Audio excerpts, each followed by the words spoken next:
Hi hello welcome back to our channel Chamatk money వ్లాగ్స్కి welcome అండి. Friends, ఎప్పటి నుంచో మేమైతే మమ్మూస్ తినాలని ప్లాన్ వేసాము. ఆ రోజు అయితే మా కోరిక నెరవేరింది. మా పక్క ఊర్లో పెద్ద జాతర అవుతుంది అడ్డుబంగి అనేసి. అక్కడ ప్రతి సంవత్సరంకి ఒకసారి శ్రీరాముల వారి ఉత్సవాలు అయితే జరుగుతాయి.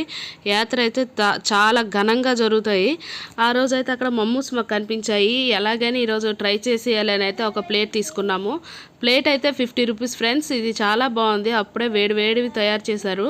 పన్నీర్ మమ్మూస్ అయితే తీసుకున్నాము. ఇక్కడ చూసారు కదా, మా చిన్న పాప అయితే ఒకటి తిన్నది. మమ్మీ మరి వద్దనేసింది. టేస్ట్ అయితే అద్దిరిపోయింది ఫ్రెండ్స్. ఇంకా వెజిటేబుల్స్ అయితే నేను ట్రై చేయలేదు, ఓన్లీ పన్నీరే ట్రై చేశాను. మీలో ఎంతమందికి మమ్మూస్ అంటే ఇష్టమో కామెంట్ బాక్స్లో కామెంట్ చేయండి. మేమైతే మమ్మూస్ తినడం చాలా ఫస్ట్ టైము. చాలా టేస్ట్గా ఉన్నాయి ఫ్రెండ్స్. ఓకే ఫ్రెండ్స్, ఈ వీడియో కనుక మీకు నచ్చినట్టయితే లైక్ చేయండి, షేర్ చేయండి, సబ్స్క్రైబ్ చేసుకోండి. Bye friends.